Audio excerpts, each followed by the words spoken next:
Welcome. In this video I will show you how to see the specifications on your Microsoft Surface Pro 12.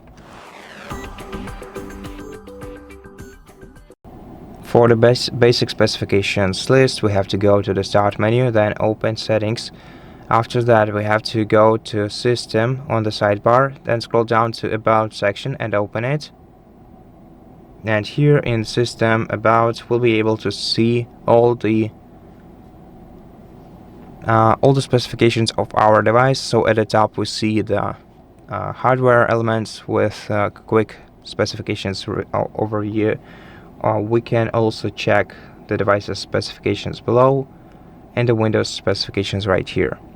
To see more information about your device's hardware, you have to hold down your finger on the taskbar, then go to Task Manager, and then on the sidebar select Performance, and see here you can find the info about your CPU, memory, so RAM memory, system disk, basically your SSD, Wi-Fi, so the network card, and then NPU and GPU modules on your chip.